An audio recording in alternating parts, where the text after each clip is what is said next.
Once upon a time, a brother and sister named Hansel and Gretel, who lived in a hut in the woods with their father, a poor woodcutter. Their mother had died when the children were very young, and after a number of years their father remarried. As soon as that new stepmother moved in, she made life very hard for the children.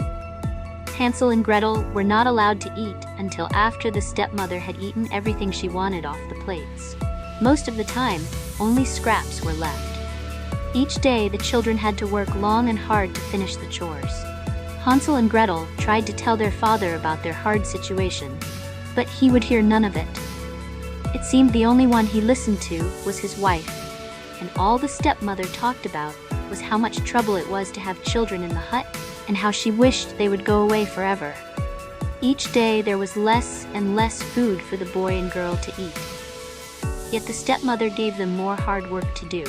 One day Gretel begged her father, "Please, father, we work all day long and we're hungry." But the stepmother slapped her face. "You ungrateful brats," she yelled. "You eat us out of house and home." That night the two children were not allowed to sleep in the hut at all. Instead, they had to sleep outside in the cold. They shivered and tried to keep each other warm as best they could. Winter was coming, and the clothes they wore were so thin, it felt as if they had no clothes at all. They shivered and tried to keep each other warm as best they could. The next morning, when the sun rose, Gretel turned to her little brother. "Hansel," she said, "we cannot stay here anymore. We must escape today.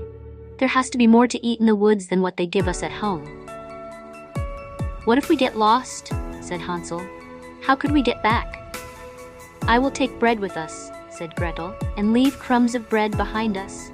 If we have to come back, all we need to do is to follow the crumbs back home."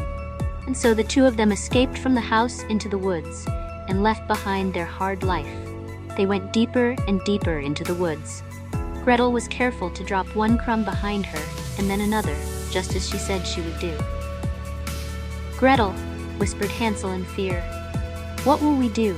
She did not know what to say. All she could do was to hug her little brother. Every minute it was getting darker and darker.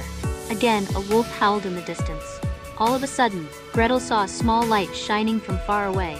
It must mean someone was living there in the woods. "Look!" cried Gretel. "I bet whoever lives there will be kind and will take us in." The two children sped as fast as they could to the light in the distance, but when they got closer, they were astonished by what they saw. Try to imagine this. From top to bottom, the hut was made entirely of candy. Wrapped with white frosting and dotted with red licorice bricks, the hut was decorated all around the edges with large hard candies and a gingerbread roof. What a sight to see! Before Gretel could say, "I bet it will be okay if we have just a little taste," both of them were nibbling bits and then chunks of frosting and candy. "Who is nibbling on my house?" a sharp voice called out.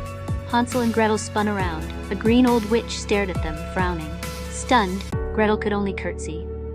"If you please, ma'am," she said, as sweetly as she could. "There was so much candy on your house, and we're so hungry." "You got that right, it's my house," snapped the witch. Her voice dropped. "Well then," she said in a gentler tone, "come inside. I'll get something for you to eat." "You got that right, it's my house," snapped the witch. Hansel and Gretel looked at each other. It looked like this was going to work out fine after all.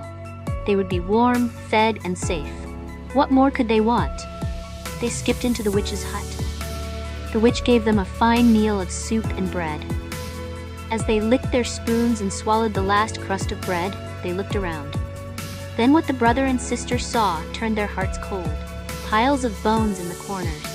Yet the two children were very tired, so tired that they tried not to think about any of this. Instead, they quickly fell to sleep. When he awoke the next morning, Hansel found himself locked in a cage. The witch roared to Gretel, "Your brother will stay there from now on. Every day I will fatten him up until he is ready to make me a fine dinner." She laughed, rubbing her hands with glee. "And you," she turned and looked sharply at Gretel, "will do as I say." Gretel worked hard all day doing chores for the witch, and Hansel was well fed, just as the witch said. Each morning the witch said to the boy, "Show me your finger. I will feel how plump you are getting." For the old witch could not see very well, Hansel held out his finger. The witch smiled when she felt how plump he was getting. "Gretel," Hansel whispered to his sister in fear. "What can we do? Soon I will be plump enough. Who knows? Any day now the witch will want to eat me." His sister wished she had a plan, but could not think of anything she could do. "Gretel," Hansel whispered in fear. "What can we do?" One night when the witch was sleeping, Gretel had an idea. She picked up a bone from one of the piles on the floor and woke her brother. "Hansel," she said, "the next time the witch asks to see your finger, hold out this bone to her instead." The next morning, he did just that. "Humph," said the witch, touching the bone and thinking it was the boy's finger. "This is going to take longer than I thought." "At least we have more time," Gretel thought. But still, she could not think of any way they could escape. Each morning when the witch said, "Show me your finger," Hansel held out the thin bone. One day the witch yelled, "I will not wait another day. The boy will be my dinner tonight, no matter how skinny he is." The witch ordered Gretel to start the fire in the oven at once. Gretel worked as slowly as she could. Why was the witch looking at her with such a sly smile? "Be a dear," said the witch with a slow grin. "Go inside the oven, won't you? Tell me if it is hot enough." Gretel's heart skipped a beat. If she did that, the witch could push her inside and she would eat them both.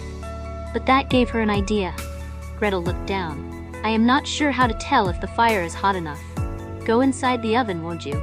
Tell me if it is hot enough." "Nonsense," said the witch. "Nothing could be easier. Just go in." Said Gretel slowly. "Please show me first." "Stupid girl," snapped the witch. Mumbling and grumbling, she stepped inside the oven. The moment the witch was inside, Gretel quickly slammed the door. "Gretel," Hansel cried out. "You saved us." The sister tried to think fast. "Where is that key to your cage?" She looked and looked. At last, she found it below a heavy barrel.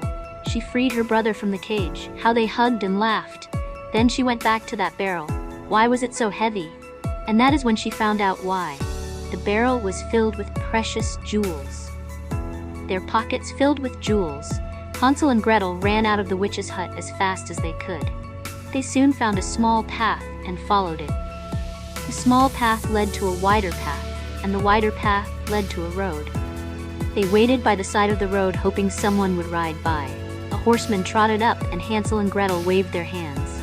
When he stopped, the children offered one of the small jewels.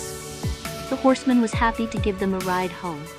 When the brother and sister opened the door to their home, their father was wild with joy to see them. He had worried night and day since they left. They also learned that their stepmother had died. She would never trouble them again. Hansel and Gretel could once again live happily with their father in the hut in the woods. And so the three of them lived in joy for many years to come.